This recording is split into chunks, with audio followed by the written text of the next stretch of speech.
Happy Monday. Today we are going to read Whoosh, Lonnie Johnson's super soaking stream of invention. We voted today in math class, but it was pretty tight, so I just picked one. Every day brought a challenge for young Lonnie Johnson, the challenge of finding space for his stuff. 6 Johnson kids were squeezed into their parents' small house in Mobile, Alabama. Lonnie would have loved a workshop of his own, but there wasn't room. There was nowhere to keep his rocket kits. Again, remember, this is a biography. It is a story. Lonnie Johnson is a real person who did these things. But bamboo shooters, rubber band guns, erector set, go-kart engine, bolts and screws, and other parts his dad let him bring from the shed, and various other things he hauled back from the junkyard. Lonnie loved building and creating. Ideas and inventions just kept flowing. He learned how to make rockets from scratch. Kids at school gathered to watch Lonnie launch them, and he learned how to make rocket fuel. When it caught fire in the kitchen, Lonnie's mom didn't make him stop. She just sent him to work outside. Lonnie wanted to spend his life designing things, building things, and getting them to work. He wanted to be an engineer. However, Lonnie took an exam that said he would not be a very good one. His dream had been challenged. Lonnie was discouraged, but he knew who had ever graded his test hadn't met Lynx. Inspired by a TV show, Lonnie had built his own robot. He made it out of scrap metal and named it Lynx. Compressed air cylinders and valves allow Lynx's body to turn and its arms to move. The switches came from an old broken jukebox. Lonnie used a tape recorder to program Lynx, and as a bonus, the reels looked like eyes. Lonnie wanted to enter his creation in a science fair, but he couldn't get the transmitter to work. Without it, Lonnie couldn't send command to Lynx. Science fairs came and went. Lonnie missed one and then another until he got an idea. Now, Lonnie may or may not have not asked before he borrowed his little sister's walkie-talkie. But it fixed the transmission issue. His school team took freshly finished Lynx to a 1968 science fair at the University of Alabama, where only 5 years earlier, African American students hadn't been allowed. Having to compete in a place that still wasn't very welcoming, now that was a challenge with a capital C. Against other schools from all over the state, Lonnie's team won first place. Soon, Lonnie left home to go to college at Tuskegee Institute, where he stood out as a self-confident, insightful, creative thinker.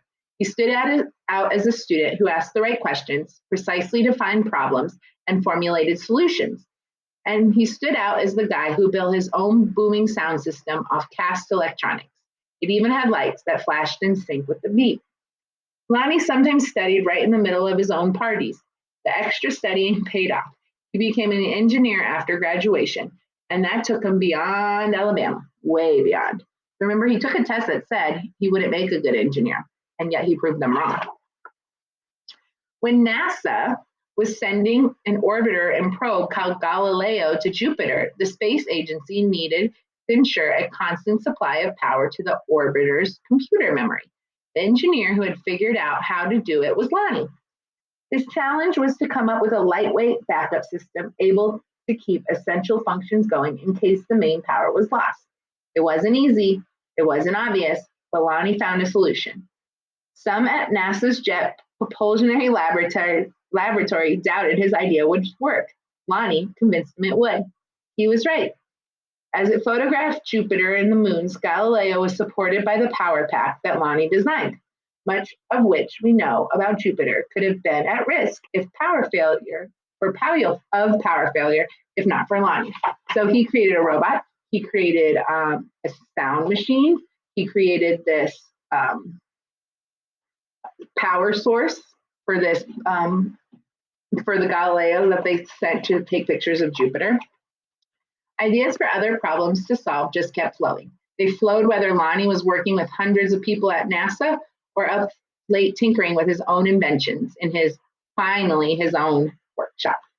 Lonnie knew the world's millions of refrigerators and air conditioners needed a new cooling system, one that didn't use R12, a chemical that was bad for the environment. He had an idea for using water and air pressure instead. To test his idea, he made a pump with and a nozzle, connected them to the bathroom faucet, turned on the faucet, turned on the pump, and then whoosh! The stream that blasted across the bathroom was so powerful it created a curtain swirling breeze. It also gave Lonnie an idea for another invention. This, he thought, would make a great water gun. First, he had to find or make the parts, including a pump small enough for a child to handle. Then he had to glue the parts together in a prototype, an early version with room for improvement. So he was going to make a water gun. We had to make it smaller, and he had to make a prototype that shows like how it's going to work. Finally, Lonnie tested his strange-looking squirt gun at a picnic. Does it really work? A man asked. Sure, Lonnie said. Want to see? Lonnie worked the pump, which squeezed air into the chamber. Then he pulled the trigger. The air escaped, forcing water out with a whoosh. For a water battle to be a fair fight, there couldn't be just one of Lonnie's water guns. He needed making more. So he went to a toy company. And after toy company, the word no flowed again and again. So no one wanted to buy his invention. Finally, one company said yes. It planned to make his water gun.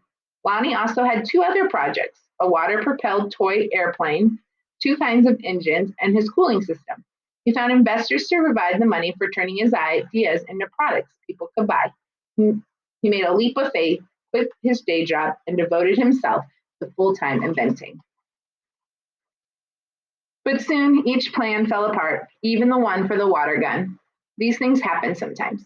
But when they happen one after another to the same person, well, that's some pretty bad luck. So all his inventions, they started to fall through. Okay, maybe people stopped funding it, maybe something broke, it didn't work. So every invention kept failing. Lonnie didn't have a job. He didn't have the money he had been counting on. He and his family had to move out of their home and into a little apartment. He was angry and scared. But Lonnie had dealt with challenges in his life. He knew a lot about solving problems, and he still believed in his inventions, especially the water gun. Lonnie went looking for another toy company. In 1989, he found a toy maker who was interested in seeing the water gun if Lonnie ever happened to be in Philadelphia. But don't make a special trip, the guy said. Lonnie made a special trip. In his wife's suitcase, he carried a new prototype. He unpacked it, filled the tank with water, pumped the gun until the air pressure was good and high, and whoosh. Oh, wow. Kids everywhere agreed with that wow. Lonnie's water gun, called the Super Soaker, became a smash hit in no time. There were Super Soakers in backyards, on beaches, in parks, and on playgrounds. Each sale of the Super Soaker put a little bit of money in Lonnie's pocket. All those hours, all those years that Lonnie spent in his workshop had paid off big time. Now he could afford to do just about anything he wanted. So what did Lonnie do? He got a bigger workshop, which is where you'll find him today, because facing challenges, solving problems, and building things are what Lonnie loves to do. And his ideas just keep flowing. The end. Hope you liked the book. See you tomorrow.